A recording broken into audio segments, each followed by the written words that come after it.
Can food make us happy? When we're down, a lot of us reach for comfort foods. What comes to your mind when you hear that phrase? Who here likes ooey gooey mac and cheese? What about oven-baked cookies? How about warm pizza? Who here likes ice cream? I'm going to guess the first thing that came to your mind was not sunflower sprouts. We all know that vegetables in the long run are probably good for us and that fast food burgers probably are not. But most of us don't especially like this fact, because let's be honest, donuts taste better than dandelion greens. In my family, we have an interesting take on all this. You see, it all starts for me with my grandpa, Irv. He used to love to sit back and read the morning newspaper over his coffee. He always enjoyed making people smile. And he was a bit eccentric. He actually had an ice cream cone-shaped swimming pool. And just before my dad was born, Grandpa Irv started an ice cream company. It was a successful business, and he grew my dad from early childhood to one day join him in running it. But then something changed. Everything changed, actually. When my dad's uncle, my grandpa's brother-in-law and business partner, Bert, was diagnosed with heart disease, my great-uncle ended up passing at the age of 54. So then when the time came for my dad to one day join in running the family business and he was offered that chance, he said no. He didn't want to spend his life selling a product that might contribute to making more people like his Uncle Bert get sick. So he walked away, and my grandpa was really hurt and really angry. He'd spent his life building a business that he was proud of. He wanted to share it with his only son. My dad was walking away. But my dad had to follow his own star. So he joined with my mom, moved to a little island off the coast of Canada where they got super healthy as back-to-the-lander hippies. They built a one-room log cabin, grew most of their own food, and named their kid Ocean. They almost named me Kale, way before kale was cool. So I guess I should count my blessings that they made the more conservative choice. But we did eat a lot of kale and other veggies from the garden. Our diet was simple. It was based around legumes and whole grains and fruits and vegetables and nuts and seeds and a whole lot of sprouts. And even though I didn't have fast food or processed food or added sugars, I grew up loving to eat, especially wild berries.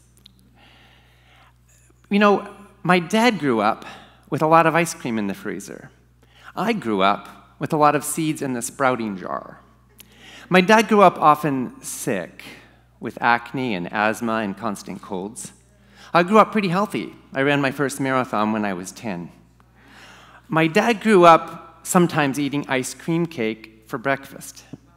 I grew up sometimes, on a good day, getting a teaspoon of blackstrap molasses on my oatmeal. So when we would visit my grandparents, it was kind of a culture shock.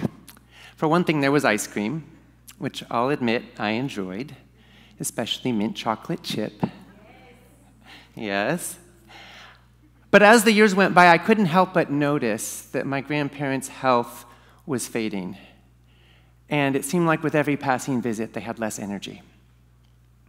My grandpa was still pretty mad at my dad for walking away from the family business. But we were family and there was love. And at the end of the day, we discovered that love runs even thicker than ice cream.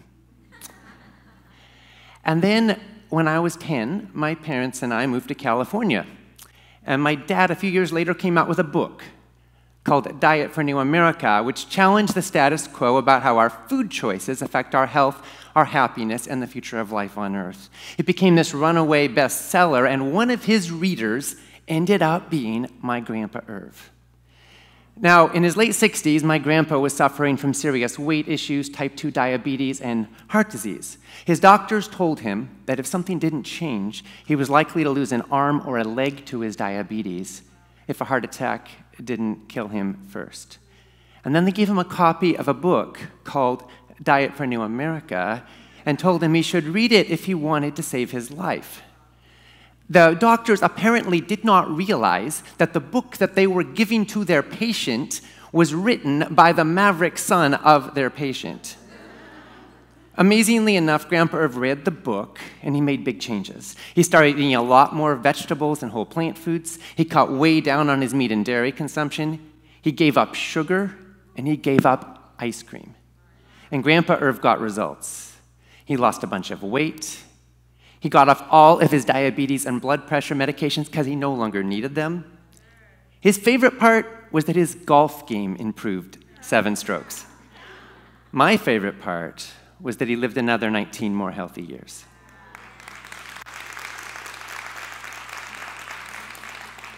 I was also glad that for the first time in my life, I thought he seemed happy. So do you know why I'm telling you all this? Is it because I'm on some kind of an anti-ice cream crusade? Am I here to give you a lecture on the virtues of eating tofu? Well, there are a few other reasons. We've seen in our family how powerful food can be.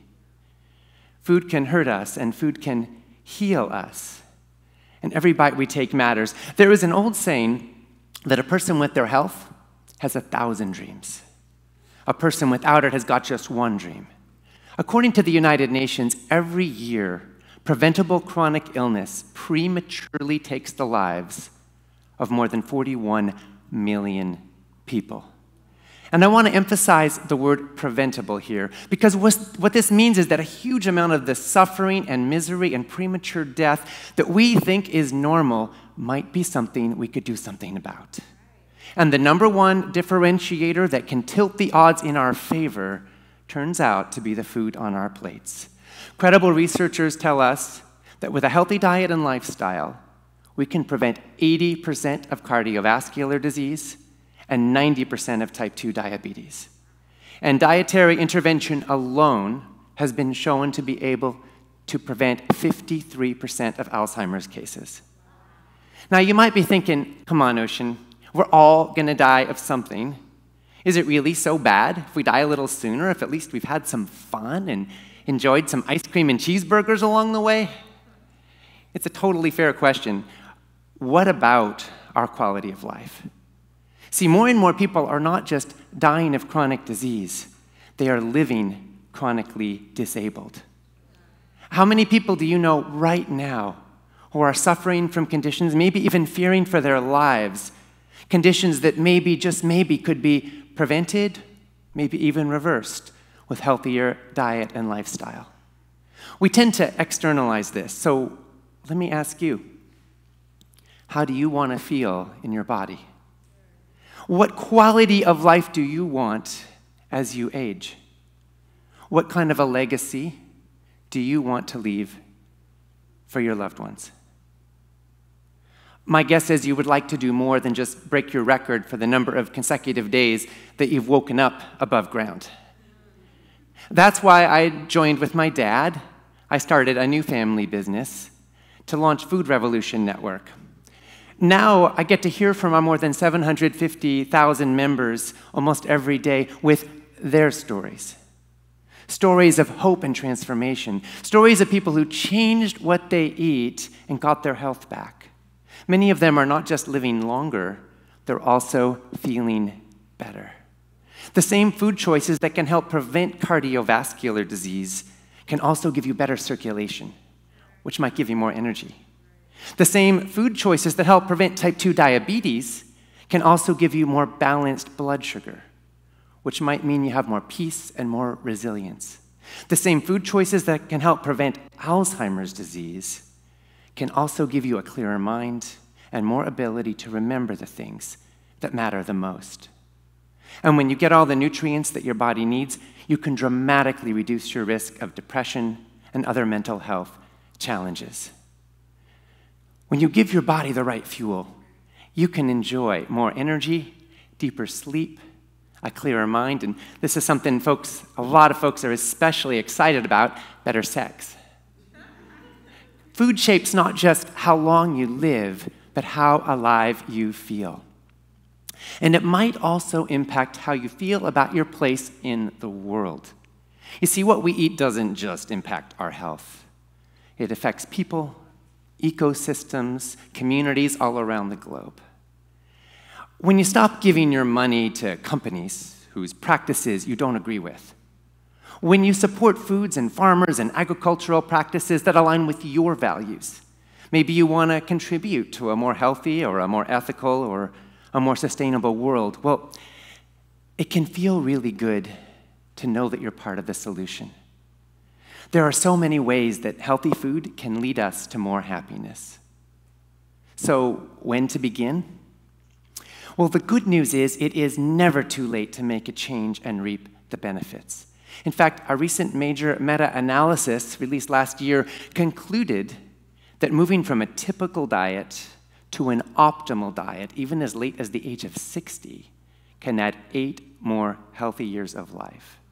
And if you start sooner, you can add even more. So today, I want to invite you to get curious about how your food choices are affecting your health, your happiness, and your quality of life. And there's no one perfect diet for everybody. The perfect diet for you may be as unique as your fingerprints. But I can assure you that food matters and that every bite we take matters. And if what you're doing now is working for you, then fantastic. But if you think it's possible that something more, something better, something brighter, something more vital might be possible in your life, then maybe, just maybe, today might be a turning point. You know, my grandpa Irv Robbins and his brother-in-law Bert Baskin were pretty good at selling ice cream.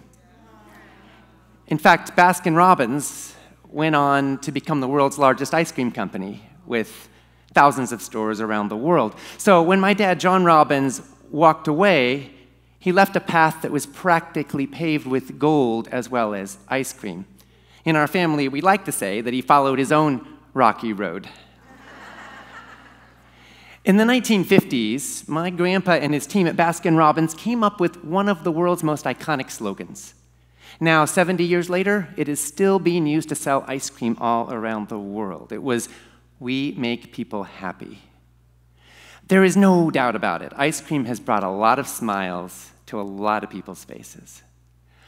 But I think we're learning today that in the long run, there is more happiness to be found in health than in sickness. What if we ask, not what do I want now, but what do I want most? Everyone deserves to be happy. You deserve to be happy and to love your life. Every bite we take is a step. Over time, the steps add up, and they can literally make the difference between whether we wind up in a nursing home waiting for death or climbing mountains. The truth is clear. Food can hurt us. Food can heal us. And yes, I do believe that food can make us happy. Thank you.